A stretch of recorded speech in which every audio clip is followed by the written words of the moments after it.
사랑하는 교회 여러분, 안녕하십니까? 오늘은 하나님께서 우리에게 베푸신 은혜를 생각하며 그 은혜에 감사하고 또 예배하는 추수감사주일입니다. 이제 다 같이 자리에서 일어나셔서 우리의 마음과 정성을 다해 살아계신 하나님 앞에 추수감사 예배 드리겠습니다.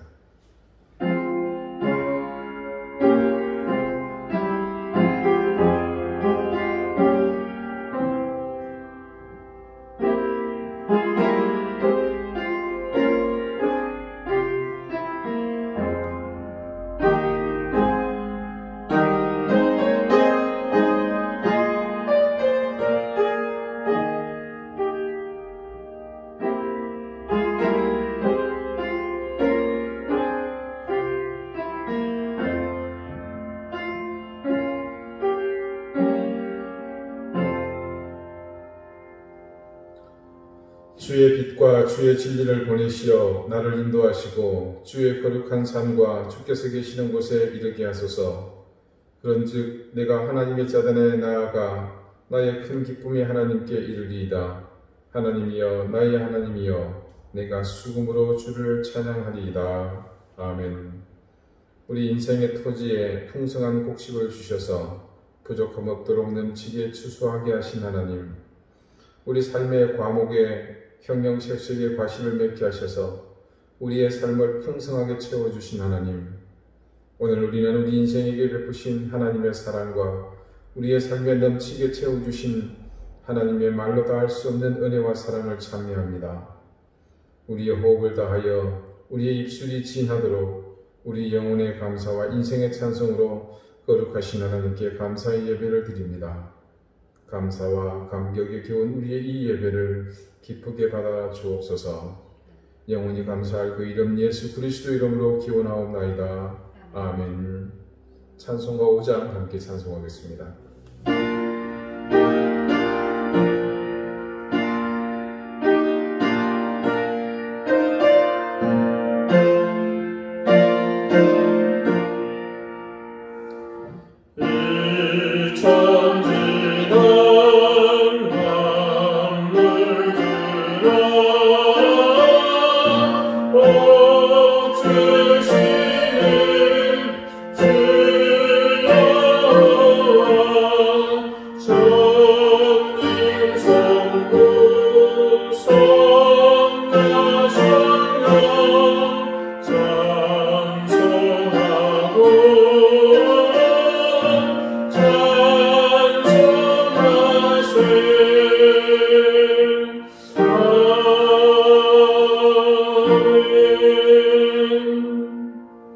이제 다 함께 참여의 기도를 드리겠습니다.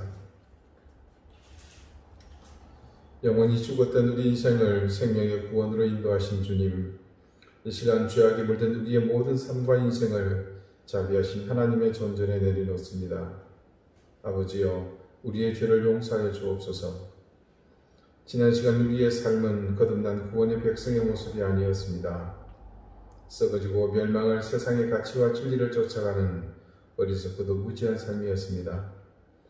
욕심과 욕망을 모두 벗어버리고서 참된 진리와 영원한 생명의 삶을 살아야 하고 있는데, 그런 삶은 도외시하며 살았습니다. 작은 일에도 분노하며 불편을 참지 못하고 양보하지 못하고 짜증내며 비판하며 정죄하는 일로 일관된 삶이었습니다. 우리 속에 따뜻한 사랑과 위로는 힘을 잃어갔고 용서하는 일은 상상도 할 수 없었습니다. 내 한 몸, 내 인생, 내 것에만 몰두하며 타인을 돌아보지 않는 나만의 시간들이었습니다. 주님, 강박하고 메마르기 이를 데 없는 우리의 이 삶을 더 이상 방치하지 않게 해주옵소서. 더럽고 추한 삶의 껍데기를 벗어버리게 하시고 거룩한 주님을 다시 바라보게 하여 주옵소서. 무엇보다 감사하지 못하며 살았던 우리의 이 모든 삶들을 용서하여 주옵소서. 이제는 하나님과 나만이 하는 은밀한 죄를 생각하며 계속해서 침묵 가운데 참여의 기도를 드립니다.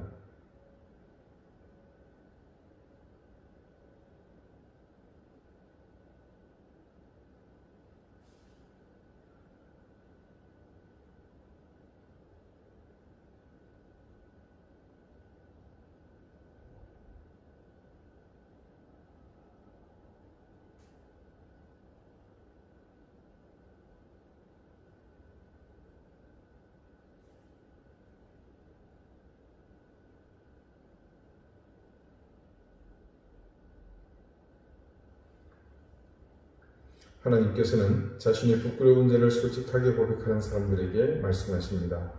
동이 서에서 먼 것 같이 우리의 죄과를 우리에게서 멀리 옮기셨으며 아버지가 자식을 긍휼히 여김같이 여호와께서는 자기를 경외하는 자를 긍휼히 여기시나니 이는 그가 우리의 체질을 아시며 우리가 단지 먼지뿐임을 기억하심이로다. 아멘. 이제는 사도신경으로 우리의 신앙을 고백하오니 나는 전능하신 아버지 하나님 천지의 창조주를 믿습니다. 나는 그의 유일하신 아들 우리 주 예수 그리스도를 믿습니다. 그는 성령으로 잉태되어 동정녀 마리아에게서 나시고 본디오 빌라도에게 고난을 받아 십자가에 못 박혀 죽으시고 장사된 지 사흘 만에 죽은 자 가운데서 다시 살아나셨으며 하늘에 오르시어 전능하신 아버지 하나님 우편에 앉아 계시다가 거기로부터 살아있는 자와 죽은 자를 심판하러 오십니다. 나는 성령을 믿으며 거룩한 공교회와 성도의 교제와 죄를 용서받는 것과 몸의 부활과 영생을 믿습니다. 아멘. 자리에 앉으시기 바랍니다. 이제 다 함께 성시를 교독하겠습니다. 성시는 교독문 105번 감사절 1입니다.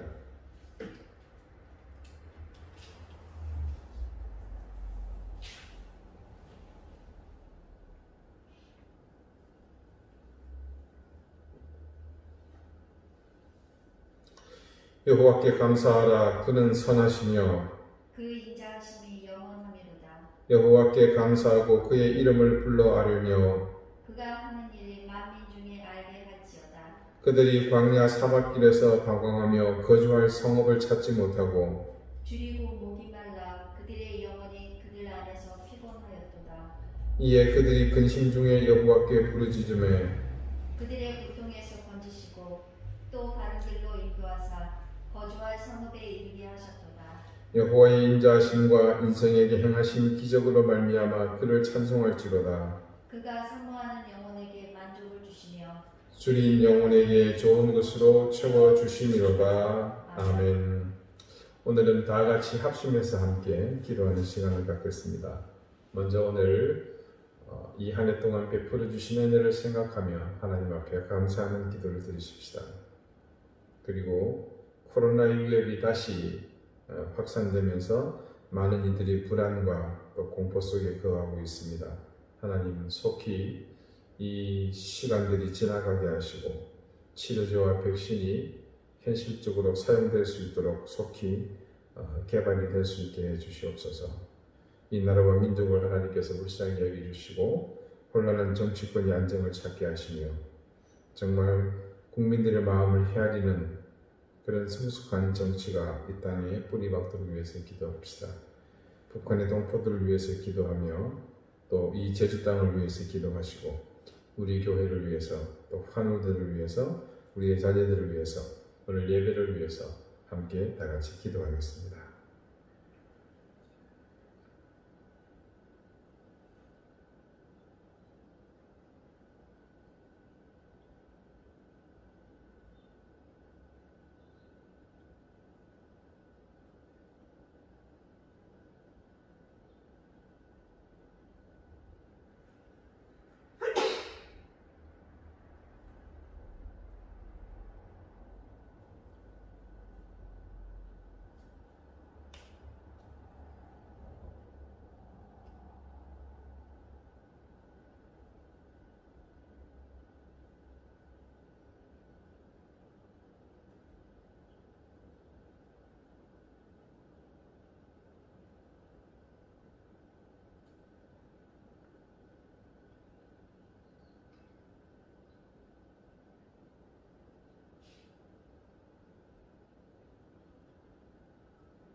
이 모든 말씀 예수 그리스도 이름으로 기도드리옵나이다.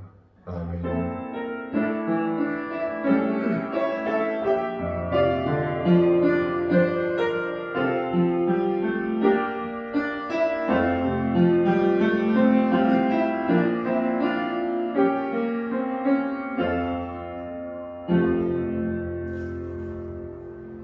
찬송가 590장 함께 찬송하겠습니다.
우리에게 주신 말씀은 구약성경 룻기 4장 11절 12절 말씀입니다. 구약 406쪽입니다.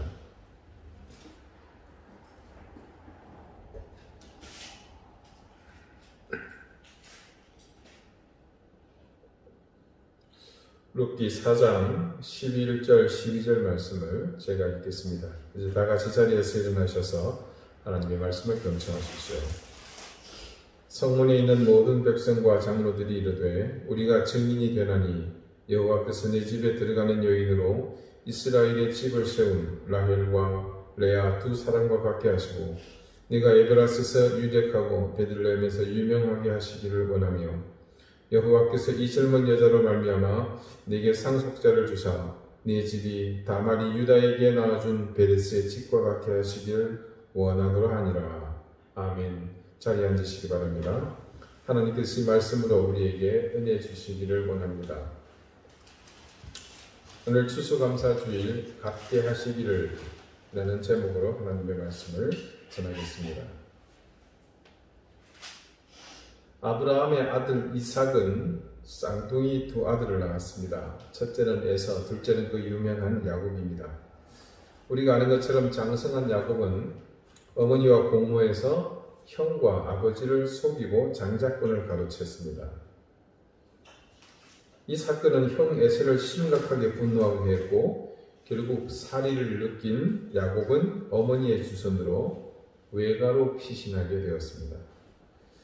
외삼촌 라반의 집에 피신해 있던 야곱은 언제까지 무의도식할 수 없어서 외삼촌에게 일을 하겠다는 제안을 했습니다. 그렇게 야곱은 이제 외삼촌의 집에서 가축을 돌보는 일을 하며 언제 돌아갈 수 있을지 모를 하세월을 힘든 일을 하면서 지내게 됩니다. 그러던 중 야곱은 외삼촌의 둘째 딸 라헬을 마음에 두게 되었고 사랑에 빠집니다. 라헬과 결혼하고 싶었던 야곱은 외삼촌에게 7년 동안 일을 하는 대신 라헬과 혼인하게 해달라고 요청했고 라반은 그 제안을 수용했습니다. 마침내 7년이 그렇게 지나고 야곱은 사랑하는 라헬과 결혼하게 되었습니다. 그런데 웬걸 자고 일어나니 옆에 누워있는 신부가 바뀌어 있는 게 아닙니까? 무슨 맹진사 때 혼인잔치도 아니고 그렇게 사모하던 라헬은 온데간데였고 그 자리에는 대신 라헬의 언니 레아가 떡하니 누워있는 게 아닙니까?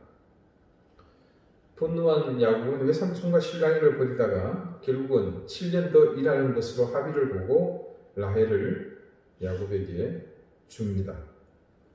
원치 않게 야곱은 두 자매를 동시에 부인으로 두게 되었습니다. 이렇게 레아와 라헬은 야곱에게서 12아들을 낳았습니다. 물론 두 자매의 투기하는 마음이 충천해서 몸종까지 들이밀면서 몸종의 자식도 일부 있기는 하지만 그래도 모두 레아와 라헬의 소생들입니다. 그리하여 레아, 라헬 두 여인은 위대한 가문 이스라엘 집의 두 안주인이 됩니다.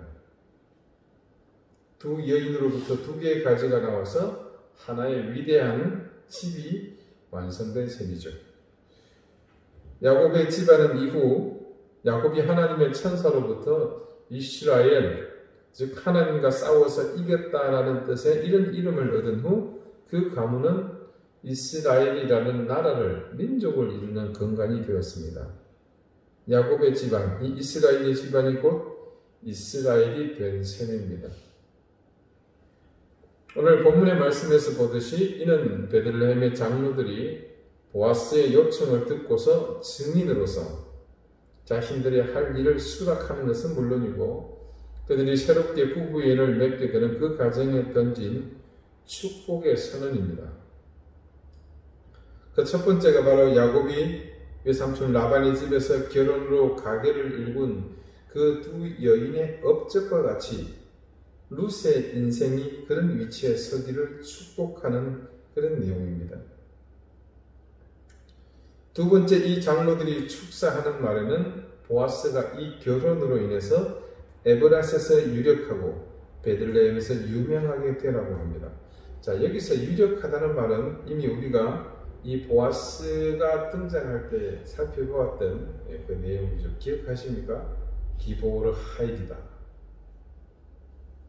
이는 영웅에 해당하는 유력한 사람을 나타내는 그 당시에 관용어에 해당한다고 보시면 될 것 같습니다.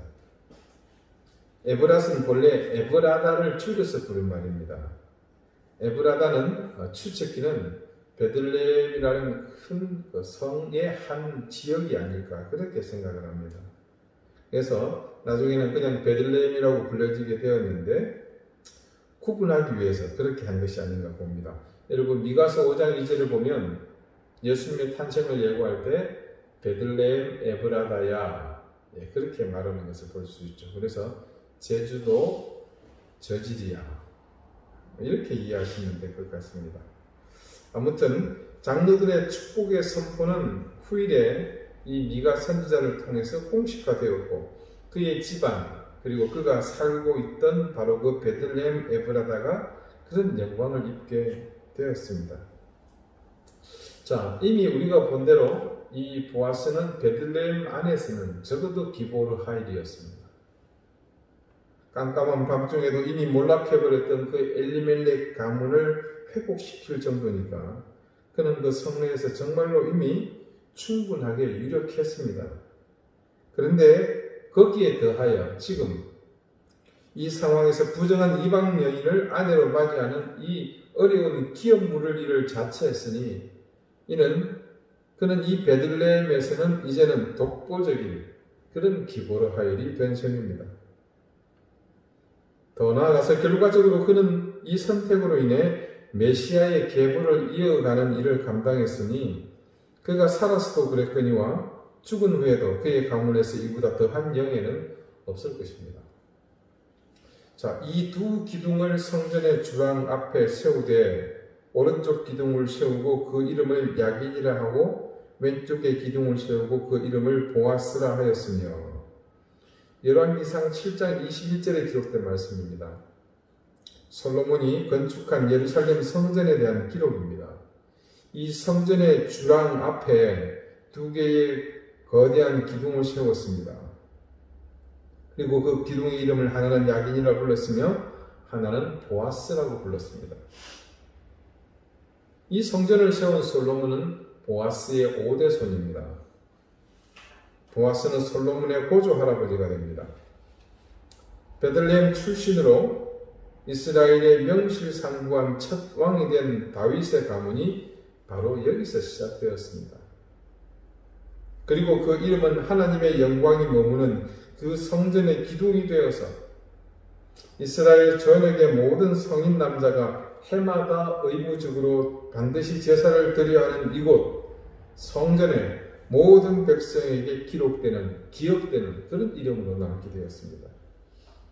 그렇다면 이제 이 보아스는 그 장로들의 축복에 따라 베들레헴을 넘어서 온 이스라엘에 기억되는 이름으로 완성된 셈이죠. 오늘 본문 12절 여기에는 장로들의 세 번째 축복의 선언이 있습니다. 이제 이 세 번째는 룻도 보아스도 아니고 그들 사이에 기업을 세울 새롭게 태어날 상속자, 그 후손에 대한 축복의 선언입니다. 12절 말씀을 보겠습니다. 여호와께서 이 젊은 여자로 말미암아 네게 상속자를 주사 내 집이 다말이 유다에게 낳아준 베레스의 집과 같게 하시기를 원하노라 하니라. 보아스가 앞서 10절에 이르기를 엘리멜렉의 뒤를 이을 상속자를 낳아주겠다 선언한 것에 대해 이 장로들이 반응한 말입니다. 보아스 내가 그렇게 이 여인과 결혼해서 낳을 아들이 유다와 다말의 자식처럼 되기를 원한다는 겁니다. 유다는 아시는 것처럼 지금 이 사람들이 속한 유다 지파의 조상입니다. 동시에 그는 당연히 야곱의 12아들 중 한 명이겠죠. 레아와 라헬 그리고 그 여인들의 몸종 빌하와 실바를 통해서 도합 13명의 자녀가 태어납니다. 그중 한 명은 딸이었죠. 이들 중 실제로 야곱이 가장 사랑한 여인 라헬의 소생은 요셉과 베냐민입니다. 그중 요셉이 미운 짓을 골라 하다가 결국 형들에 의해 노예로 팔리고 말지 않습니까? 그리고는 이 사건 뒤에 성경에 느닷없이 유다의 이야기가 등장합니다. 유다가 갑자기 고향을 떠나 가나안으로 갔다고 성경은 기록하고 있습니다. 그곳에서 유다는 가나안 여자를 만나서 결혼했고 새 아들을 낳았습니다. 그리고 새 아들을 낳은 지 얼마 되지 않아 부인이 세상을 떠고 맙니다. 그 아들이 각각 엘과 오난과 셀라입니다. 첫째 엘은 얼마나 악했든지 하나님께서 그를 직접 죽여버리셨습니다. 그래서 아버지 유다는 당연히 수원법에 따라 다말을 둘째 아들 오난과 결혼시킵니다. 그런데 오난은 형의 자식 낳기를 거부했죠. 하나님은 그렇게 하나님의 법을 대놓고 거부한 그 오난마저 죽여버리십니다. 이제 마지막 셀라가 남았는데 아주 몹시 어렸던 모양입니다. 그래서 유다는 다말에게 친정으로 돌아가 기다리고 있다가 이 셀라가 장성하면 수원법에 따라 결혼시키겠노라고 약속합니다. 그렇게 세월이 하염없이 흐르고 다말은 시아버지가 셋째 아들과 자신을 혼인시키겠다는 약속을 지킬 의사가 없다는 것을 서서히 느끼게 되죠. 그 와중에 무슨 정신인지 유다는 며느리 집 근처의 동네의 양털을 깎는 곳에 머물게 되었습니다. 다말이 그 소식을 전해 듣고 자신이 직접 그 사태를 해결하기 위해 손을 씁니다. 다말은 남편을 잃은 여인으로 입고 있던 상복을 벗어버리고 유다가 있는 그 동네 근처로 무작정 갑니다. 유다가 지나다닐 만한 길에 변복을 하고 있던 다말을 보고 유다는 창녀를 생각하고 잠자리를 요구합니다. 다말은 자신의 계획대로 접근한 시아버지에게 잠자리를 제공하는 대가를 요구합니다. 수중에 돈이 없는 유다는 외상으로 그 값을 치르고자 합니다. 그 값은 새끼 염소 한 마리입니다.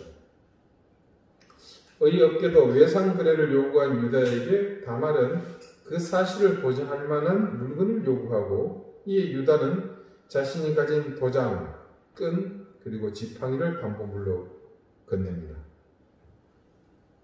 이튿날 유다는 새끼 염소를 들고서 담보물을 찾으러 그 자리를 다시 왔지만 그 여자는 흔적도 없거니와 주변에 수소문을 해보아도 그녀는 존재조차 알 수 없는 신비한 사람이었습니다. 그렇게 사건이 일단락되었는가 싶었는데 3개월쯤 지나고 그의 소문이 유다의 귀에 들리게 되었습니다. 어쩌면 유다 자신도 잊고 있었던 존재처럼 여겨지던 수절하고 있는 다말이 임신을 했다는 소문입니다. 우리 여성들은 잘 아시겠습니다만은 임신 3개월은 전혀 외형상 표시가 나지 않습니다. 그런데 3개월의 소문이 유다에게까지 들렸다면 이는 다분히 다말이 의도적으로 짐작하기는 소문을 낸 것으로 볼 수 있습니다. 시아버지와 장자를 한 그 다음 날부터 소문을 퍼뜨린 것이 아닐까 짐작이 됩니다. 당연히 시아버지 유다는 분노합니다. 묻지도 따지지도 않고 바로 이르되 그를 끌어내어 불사르라. 유다의 처분입니다. 그러자 기다렸다는 듯이 다말은 시아버지에게 받은 그 물건을 건네주면서 이 태 속에 있는 아이의 아버지가 이 물건의 주인이라고 밝힙니다. 유다와 다말만이 아는 증표이죠. 유다는 그 물건을 보고서 심장이 철렁 내려앉으면서 다음과 같이 말합니다. 유다가 그것들을 알아보고 이르되 그는 나보다 옳도다. 내가 그를 내 아들 셀라에게 주지 아니하였음이로다. 그리고 더 이상 유다는 다말과 가까이 하지 않았습니다. 이 이야기는 겉으로 드러내놓기가 상당히 민망한 어처구니 없는 그런 수치스러운 이야기입니다. 그런데 과연 이 이야기와 룻의 상황이 어떤 개연성이 있기에 베들레헴 성의 장로들은 이 여인 다말이 그렇게 해서 낳은 아들, 그 아들과 같게 해달라고 이 룻과 보아스의 후손을 위해서 축복한 것일까요? 자, 아무튼 다말은 유다를 통해서 아이를 낳습니다. 이건 뭐 아들이라고 해야 할지 손자라고 해야 할지 손자도 아닌 것이 아들도 아닌 것이 또 조금 긍정적으로 보자면 아들이기도 하고 손자가 될 수도 있는 그런 아이가 태어납니다. 쌍둥이입니다. 그런데 그 해산의 과정이 좀 특이합니다. 쌍둥이 중 하나가 태에서 나오기 전에 손을 밖으로 내밀었습니다. 산파는 쌍둥이이기 때문에 표시를 하기 위해 그 손에 붉은 실을 메었습니다. 근데 놀랍게도 손이 다시 태로 들어가 버리는 것이 아닙니까? 그리고는 다른 아이가 먼저 나와 장자가 되었습니다. 이 희귀한 현상이 의미하는 것은 장자권을 두고서 어처구니 없게도 이 쬐깐한 것들이 어머니 태 안에서 싸웠다는 말입니다. 먼저 나가려고. 처음 손을 내밀어서 붉은 실을 묶었으니 다시 태로 들어간 그 아이는 본의 아니게 둘째가 되어버린 세라입니다. 그리고 먼저 손을 내민 그 아이를 다시 어머니의 태 안으로 끌어들인, 물론 추정입니다만, 그렇게 해서 그 아이를 제치고 먼저 나온, 그래서 결과적으로 장자가 된 그 아이의 이름은 베레스입니다. 이 베레스란 말의 의미는 밀고 나오다입니다. 제가 보기에는 산파들이 지은 것이 아닌가 그렇게 생각이 들어요. 위반하다, 세상에 퍼뜨리다, 배가시키다 등의 뜻이 있습니다. 자, 이 베레스라는 이름은 그 의미들이 말해주듯이 태에서부터 시작된 그의 삶을 그대로 드러내는 그런 이름이었습니다. 결국 이 싸움, 즉 어머니의 태에서 누가 먼저 나가느냐의 싸움에서 승리한 베레스는 유다의 아들 엘과 오난과 셀라가 아닌 손주의 자격으로서 유다의 대를 잇게 되었습니다. 룻은 엘리멜렉의 며느리입니다.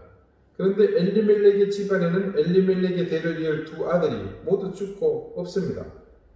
결국 이 룻을 통해서 얻게 된 엘리멜렉 집안의 후사는 이 역시 아들이 아닌 손자가 후사가 된다는 것에 있어서 일치점이 있습니다. 그런데 그것보다 더 중요한 것이 있습니다. 다말과 룻은 모두 이방인이었다는 사실입니다. 이 부정하다고 여겨졌던 여인들이 이 세상에서 가장 잘난 민족이라고 스스로 자부심 충만한 이스라엘의 족보에 당당히 이름을 올렸다는 사실이 이 두 사람이 가진 공통점입니다. 다음은 마태복음 1장 1절부터 5절까지의 말씀입니다. 아브라함과 다윗의 자손 예수 그리스도의 계보라. 아브라함이 이삭을 낳고 이삭은 야곱을 낳고 야곱은 유다와 그의 형제들을 낳고 유다는 다말에게서 베레스와 셰라를 낳고 베레스는 헤스론을 낳고 헤스론은 람을 낳고 람은 아미나답을 낳고 아미나답은 나손을 낳고 나손은 살몬을 낳고 살몬은 라합에게서 보아스를 낳고 보아스는 룻에게서 오벳을 낳고. 자, 이 족보는 유래가 없는 아버지의 이름과 그 아버지가 누구와의 사이에서 누군가를 낳았다는 그 사실을 기록하고 있는 곳이 있습니다. 3절, 유다는 다말에게서 베레스를 낳고, 그리고 5절, 보아스는 룻에게서 오벳을 낳고. 자, 당당하게 메시아의 계보를 기록하고 있는 이 뜻깊은 족보에 베들레헴의 장로들이 축복하고 있는 그 후손을 낳은 여인의 이름이 기록되어 있습니다.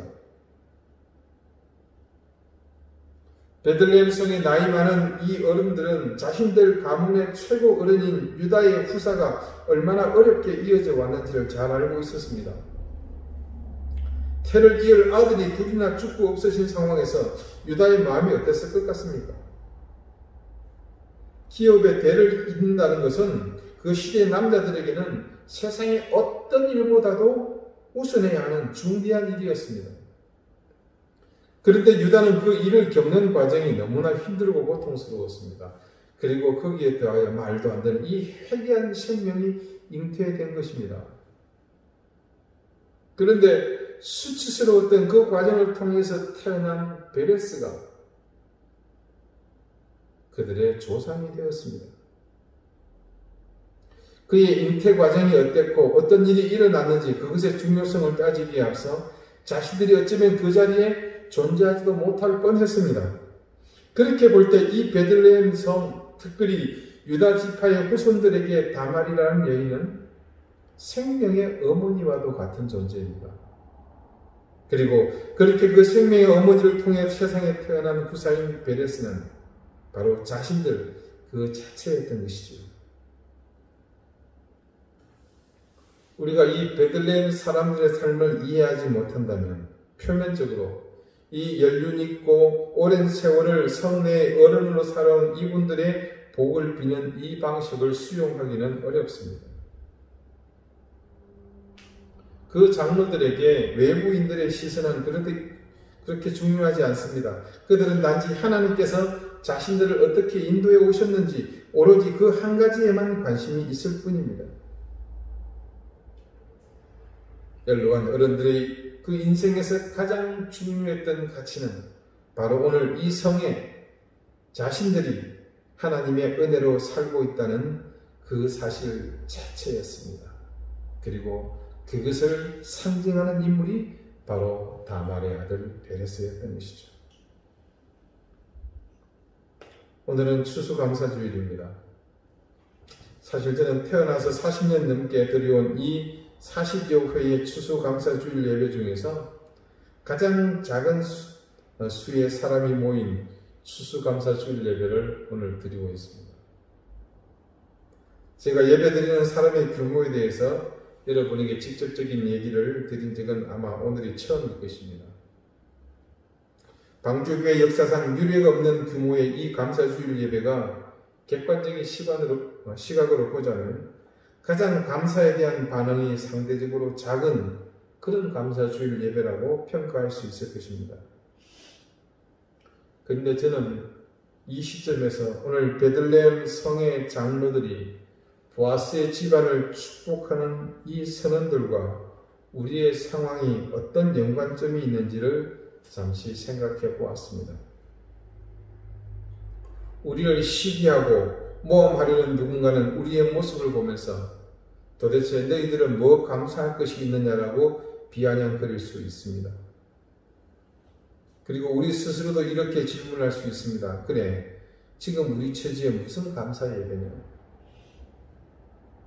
그래, 우리에게 무슨 감사할 열매가 있느냐? 표면적으로 볼 때 그런 이야기는 분명 틀린 말이 아닙니다. 적어도 그렇게 말하는 사람들의 시각에서는 말입니다. 그래서 저는 그렇게 말하는 그들의 그 질문에 이렇게 대답합니다. 지금 여기에 있는 내가 바로 그 감사의 증거다. 지금 이 자리에 함께 예배드리는 우리가 하나님 은혜의 증거다. 하나님을 알지 못하는 사람들은 지금의 자신이 얼마나 감사한 존재인지를 모릅니다. 그래서 손에 쥐지 못한 것에 대해 원망하며 한탄하느라 감사할 줄 모르고 삽니다. 혹시 여러분도 그들처럼 내 손에 쥔 것, 내 창고에 쌓여진 것, 내가 누리고 소유하고 올라선 것을 두고서 하나님의 은혜를 계수하는 것은 아니시겠죠? 만약에 그렇다면 우리는 세상에서 하나님을 모르고 사는 그들처럼 평생 감사를 생각조차 하지 못하고 사는 불행한 삶을 살고 있는 것입니다. 자신을 보고서 감사하지 못하다면 나는 하나님과 무관한 사람입니다.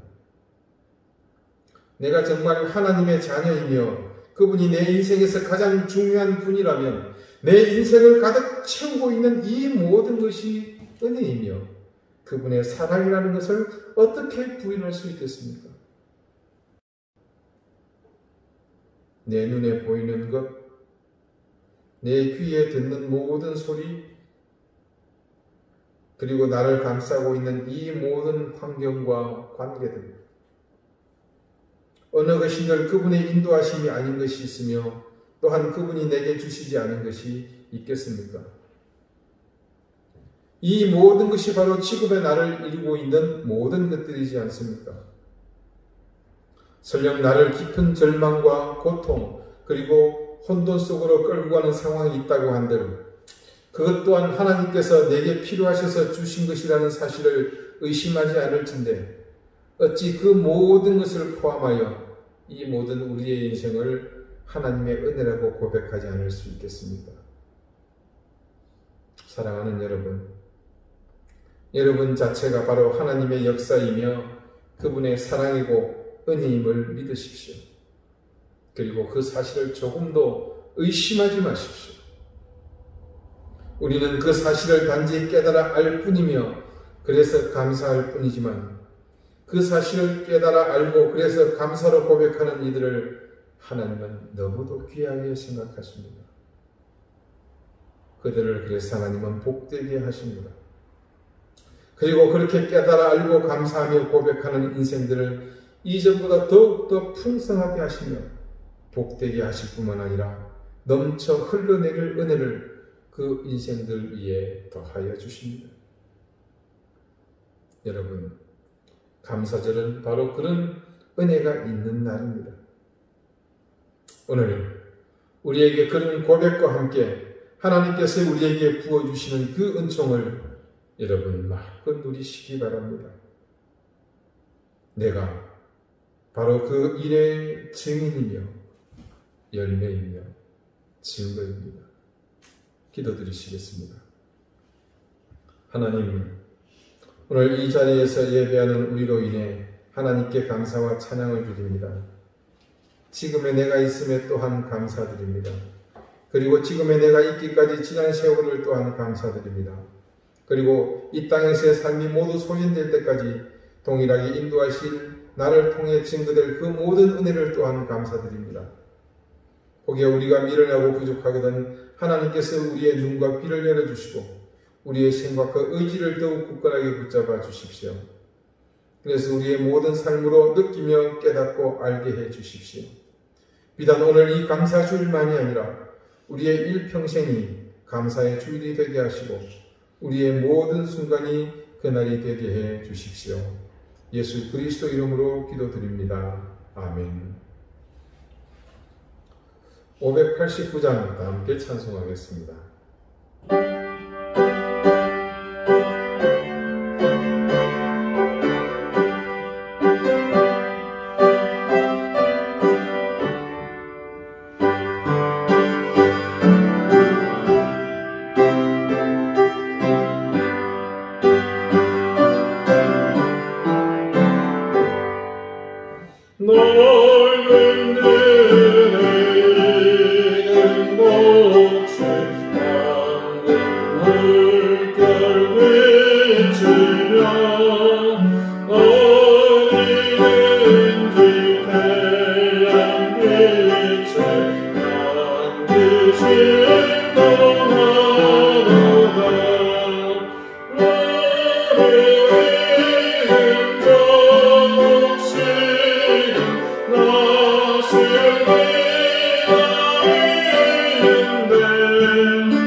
우리의 일평생을 인도하신 주님, 때마다 일마다 우리의 필요를 채우시고 우리가 미처 생각지 못한 것까지 예비하시며 그 길로 인도하셨던 주님, 오늘 우리가 이 자리에 있음이 하나님 은혜의 증거이며 그 열매임을 다시 한번 고백합니다.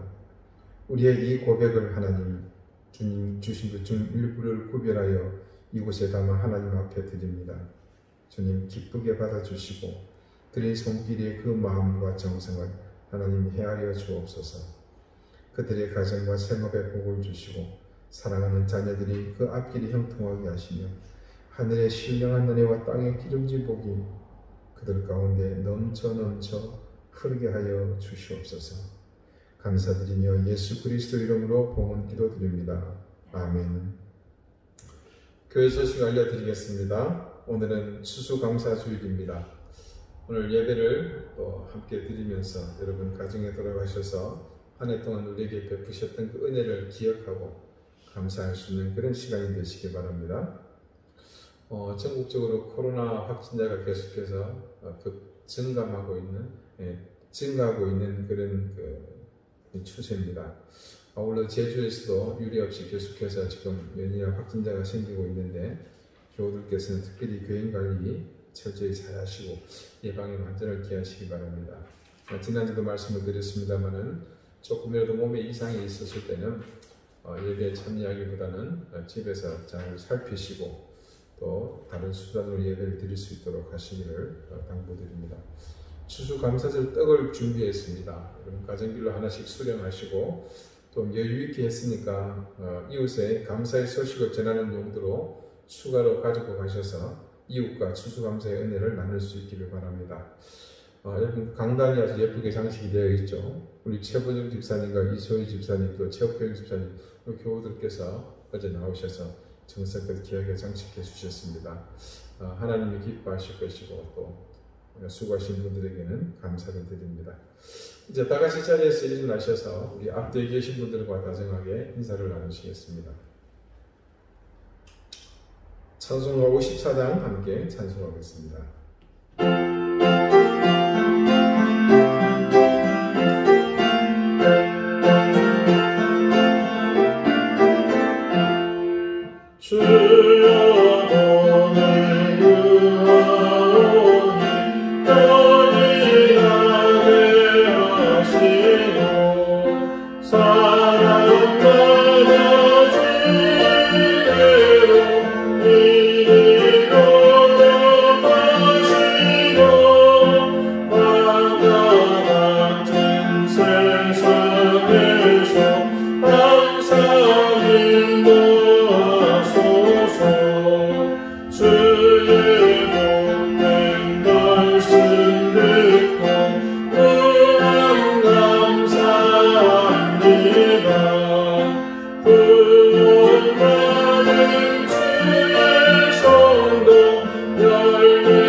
이제는 예수 그리스도의 은혜와 하나님의 사랑과 성령의 통하심이 오늘 이 추수감사주일 우리 인생에게 풍족하고 넘치고도 흘 감사를 주신 감사의 제목을 주신 하나님을 향해 내 자신이 바로 그 증인이며 증거이며 열매임을 깨닫는 사랑하는 방주교의 모든 성도들 머리 위에 이제로부터 영원토록 항상 함께 하시기를 간절히 축원하옵나이다. 아멘.